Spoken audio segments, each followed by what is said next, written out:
सशक्त होगा जब एक स्वर से 135 करोड़ का भारत बोलेगा, और एक स्वर से जब बोलेगा, एक स्वर से चलेगा। 2017 में योगी के मुख्यमंत्री बनने के बाद से अब तक कुल 183 पुलिस एनकाउंटर हुए हैं और दर्जनों घर तोड़े गए हैं। दूसरी तरफ योगी आदित्यनाथ कहते हैं कि उनका शासन राम राज्य की राह पर है। उत्तर प्रदेश राम राज्य की धरती है और उत्तर प्रदेश राम राज्य की इसी भाव के साथ आगे बढ़ रहा है।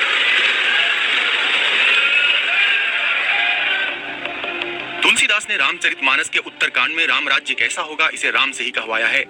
जौ अनीति कछु भाषौ भाई तौ मुहि बर जहु भय बिसराई। यानी राम कहते हैं कि अगर मैं कुछ अनीति की बात कहूं तो भय भुलाकर मुझे रोक देना। लेकिन क्या उत्तर प्रदेश में भय भुलाकर पुलिस और सरकार को रोकना संभव है?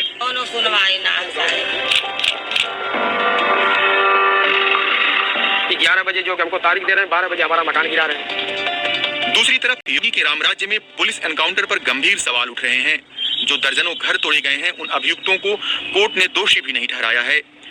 योगी राज में हुए 183 पुलिस एनकाउंटर में ज्यादातर मुसलमान मारे गए हैं और ज्यादातर घर भी उन्हीं के टूटे हैं। योगी आदित्यनाथ उत्तर प्रदेश को कैसे चलाना चाहते हैं? बुलडोजर चलाना और मुठभेड़ में मारना और कस्टडी में टार्चर करना, हिरासत में उत्पीड़न करना, वो किसी भी जात धर्म और किसी भी संप्रदाय के लिए गलत है। लेकिन उत्तर प्रदेश में श्रीमान योगी जी की सरकार उसके लिए जो चिन्हित कर रही है वो मुसलमान को, आदिवासी को, दलित को और पिछड़े को।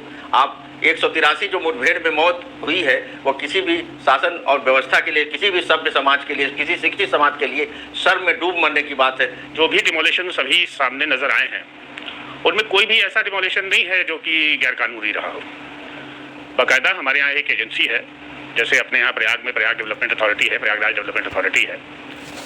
जहाँ भी डिमोलिशन हुए हैं वहाँ पर उनको प्रायर नोटिस है, क्योंकि आप जानते हैं एक्ट में रिक्वायरमेंट है कि बिना नोटिस के भाई कोई डिमोलिशन नहीं हो सकता। अपॉर्चुनिटी प्रॉपर दी जानी है, उनको प्रॉपर अपॉर्चुनिटी थी। अब ये सारे लोग अपने उस रसूख का फायदा उठाते हुए, जिसको वो पिछले काफ़ी समय से एंजॉय कर रहे थे, किसी न किसी तरह से चीज़ों को मैनेज कर रहे थे, और इस सरकार ने वो चीज़ें बंद कर दी हैं। योगी सरकार के तौर तरीके और कामकाज को लेकर लोगों की राय बंटी हुई है। प्रवीण निषाद प्रयागराज संगम में नाव चलाते हैं, इसी से वह रोजी रोटी कमाते हैं। प्रवीण योगी के कामकाज से खुश हैं। योगी के आने से बहुत, बताओ गरीब आदमी को राशन मिल रहा है, इससे बड़ी क्या चीज है। हर महीना राशन मुफ्त मिलता है, अब इससे बढ़िया क्या होगा। गुंडा राज खत्म हो गया, और क्या चाहिए। सब कुछ सही है, कोई दिक्कत नहीं है। लेकिन सुल्ताना नकवी सरकार से काफी नाराज हैं। उन्हें लगता है कि पुलिस ने अतीक अहमद को जानबूझकर मरवा दिया, क्योंकि उनसे एक खास समुदाय को मदद मिलती थी। इतनी फोर्स अब जब मेडिकल लेके जाते हैं तो कैसे मीडिया चली जाती है उनके पास, ये नहीं समझ में आता है हमको। सही आसरा भाई चले गए, बहुत हमको अफसोस हुआ।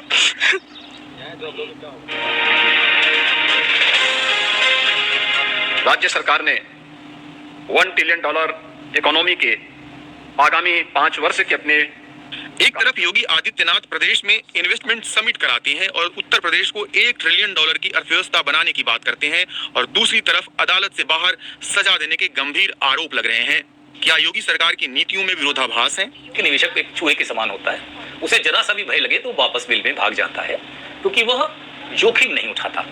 इसे हम लोग, जो हमारे फादर ऑफ इकोनॉमिस्ट हम लोग कह सकते हैं, केन्स कहते थे कि उसके अंदर एनिमल स्पिरिट्स होती है। लाभ दिखाई देगा तभी कोई काम करेगा, वरना नहीं करेगा। और लाभ जो होता है वो केवल स्टेबिलिटी के साथ आता है, स्थायित्व के साथ आता है। सामान्य तौर पर अगर ये परसेप्शन बन जाएगा जनता का, समाज का या निवेशकों का, परसेप्शन अगर ये बन जाएगा कि यहाँ पर जो न्याय व्यवस्था है उस पर लोगों का विश्वास कम है और पुलिस प्रशासन या पुलिस की व्यवस्था पर ज्यादा है, तो ये परसेप्शन अच्छा नहीं माना जाता।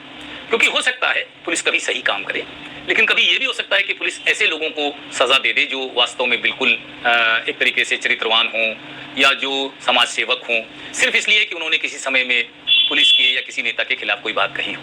दंगाइयों को सख्त सजा हो। सिवनी में बुलडोजर चलाए, श्योपुर में बुलडोजर चलाए। योगी की बुलडोजर नीति की लोकप्रियता बीजेपी शासित दूसरे राज्यों में भी बढ़ रही है। मध्य प्रदेश के मुख्यमंत्री ने भी कुछ घरों पर अपराध रोकने के नाम पर बुलडोजर चलवाया। चुनावी कैंपेन में बीजेपी उम्मीदवार योगी की रैली की मांग खूब करते हैं। योगी की नीतियां उत्तर प्रदेश को कहां ले जाएंगी? जजिया लगाने के बाद औरंगजेब जुम्मे की नमाज पे जा रहा है और बाकायदा लिखा हुआ he was heckled, he was abused, and people raise slogans against him. क्या किया उसने? उसने गोली चलवा दी क्या? उसने एनकाउंटर करवा दिया क्या? नथिंग। इसको ये कहना कि योगी जी उत्तर प्रदेश को कहाँ ले जा रहे हैं, मुझे नहीं लग रहा कहीं ले जा रहे हैं। वो अपने लिए काम कर रहे हैं। उन्हें लग रहा है कि अगर इससे पॉपुलैरिटी बनती है, हिंदू वोट्स पोलराइज होते हैं, तो मेरी स्थिति अपने यहाँ मजबूत होगी अपनी पार्टी में, and I would be the likely successor of Modi. Uttar Pradesh के बीजेपी नेताओं को लगता है कि योगी के मुख्यमंत्री बनने से पहले यहाँ गुंडा राज था और अब इसे काबू में किया जा रहा है। जो उत्तर प्रदेश की इमेज थी लॉ एंड ऑर्डर को लेके, वो बदली है। पहले तो अगर आप वेस्टर्न यूपी का देखिए तो उसको अपहरण संस्कृति बोलते थे वहाँ पर, है ना, कल्चर ऑफ किडनैपिंग। कोई भी किडनैप हो जा रहा है, काम नहीं हो पा रहा है, हरी को बराबरी, वो करीब करीब समाप्त हो गया है। अब वेस्टर्न यूपी में और पूरे उत्तर प्रदेश में कहीं ना कहीं आप देख रहे हैं कि जो ऑर्गेनाइज्ड क्राइम है वो समाप्त हो रही है। देखिए, पर्सनल इंडिविजुअल क्राइम का क्या कहेंगे, कोई पड़ोसी किसी का रेप कर रहा है या परिवार में किसी को मारपीट हो रही है, वायलेंस हो रहा है, तो इंडिविजुअल वायलेंस तो नहीं, लेकिन हाँ ये जो ऑर्गेनाइज्ड क्राइम है उस पर काफी संतुलन उत्तर प्रदेश में आया है। गंगा, यमुना और सरस्वती के इस संगम में सरस्वती अदृश्य हैं। संगम समाहित होना होता है, लेकिन गंदी होती यमुना गंगा में मिलकर भी अलग दिखती है। सरस्वती के विलुप्त होने की तरह उत्तर प्रदेश की साझी संस्कृति का संगम भी खतरे में है। मजहब की सियासत में साझी संस्कृति के संगम की दिशाएं अलग हो रही हैं। भविष्य का उत्तर प्रदेश कैसा होगा, इस बात पर भी निर्भर करेगा कि अलगाव थमता है या बढ़ता है।